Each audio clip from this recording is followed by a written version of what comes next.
before we begin, I would like to address rumours that have been flying around the internet lately.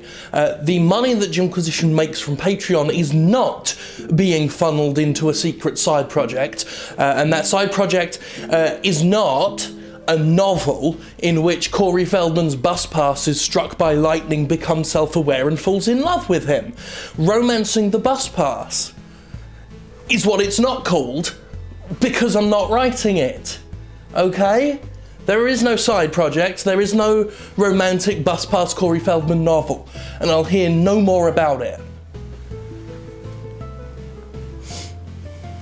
It doesn't even have a publisher. Evolve may turn out to be a great game. It looks promising, the trailers are solid, and I'm a big fan of what's become known as asymmetric multiplayer. The idea of pitting one player as a swiftly growing monster against another set of players trying to hunt it is pretty cool, and like every game that comes out, I do hope it's terrific. Unfortunately, no matter how good Evolve may be, it'll always be remembered by myself as a game that fell out of the AAA bullshit tree and hit every fucking branch on the way down. Thanks to the way it's been presented to us from the very outset, Evolve has been sold more as a vector for DLC than an actual video game. Thanks entirely to the way 2K chose to announce and promote it, I have no confidence in the game's motives, and have had any potential excitement for it chipped away by a steady, systematic exercise in highlighting just how ridiculous and desperate AAA game publishing has become. Really, what chance did Evolve have? This was a game that announced pre-order bonuses before the game itself was even fucking revealed. The first time I'd heard of Turtle Rock's new shooter was in a news post revealing that you could get the Monster expansion pack with the Savage Goliath skin if you pre-order it now. This was in January 2014 and the game didn't even have a single bloody screenshot out for public consumption. Back then, it became one of my favourite examples of pre-order culture, and to date remains one of the most ridiculous instances of a publisher putting the cart way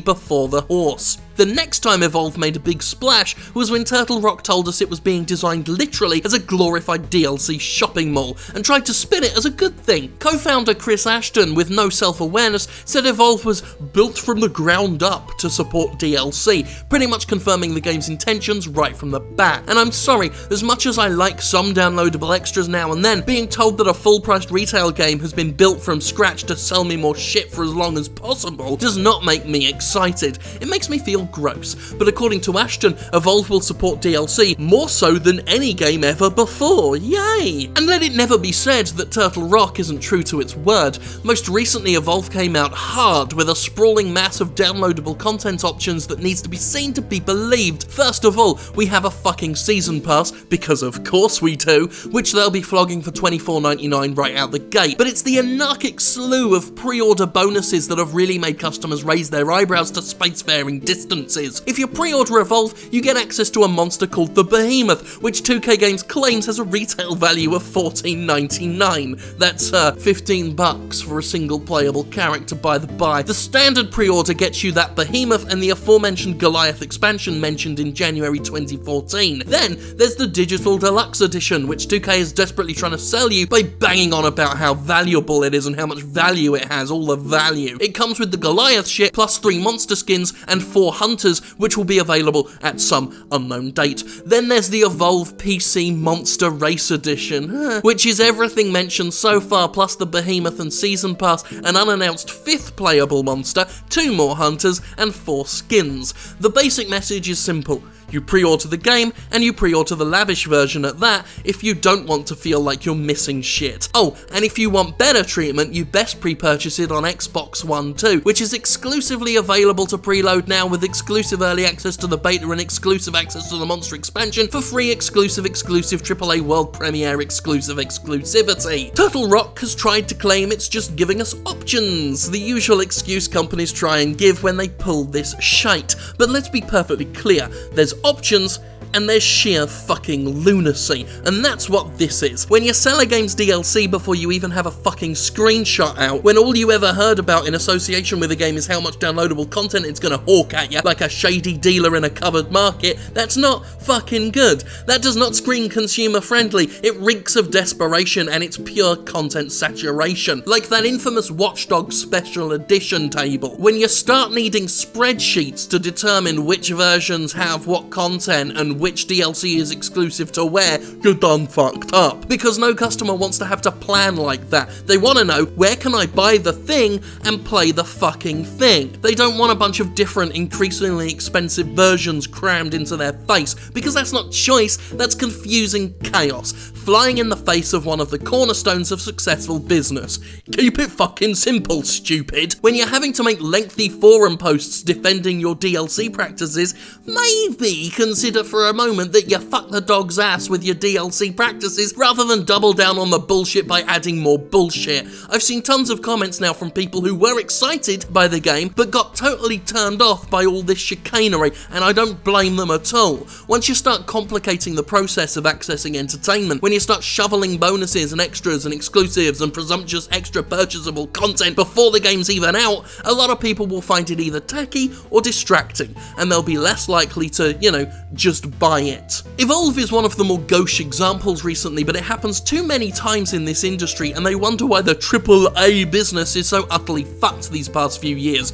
Games announcing pre-order DLC the moment they announce the game, retail exclusive content that threatens to split the market, an impregnable mess of special editions with wildly varying prices and stuff. All of this looks like a great way to make a quick buck on paper, but it's exhausting to customers, and it dampens excitement for those who just want to play a fucking video game. My potential excitement for Evolve was killed before I even got to saw what the fucking game looked like, because 2K Games was more concerned with selling me DLC than they were with selling me the goddamn game to which the DLC is attached. And when you put the cart so far ahead of the horse that you're pushing the wagon to market yourself, you have well and truly fucked up.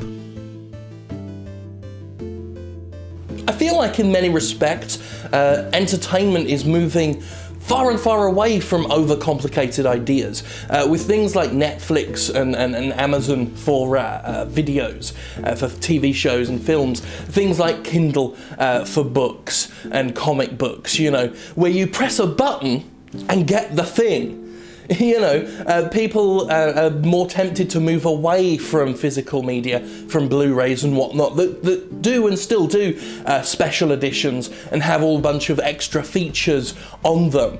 But people kind of don't care, it seems, so much about director's commentary and deleted scenes if they can just press a button and get the thing, which is where the world's going. Convenience is something people pay for. It's why things like iTunes and Spotify and other music streaming services have become more viable and helped reduce piracy, because people will pay for convenience, and that's something that the game industry is still struggling to understand as they make things less and less convenient, more convoluted, more saturated, more confusing to the standard casual consumer, which is just madness to me. Even with digital distribution, where publishers can set their own goals and set their own standards, they still can't help muddying the water because they've got old-fashioned brains.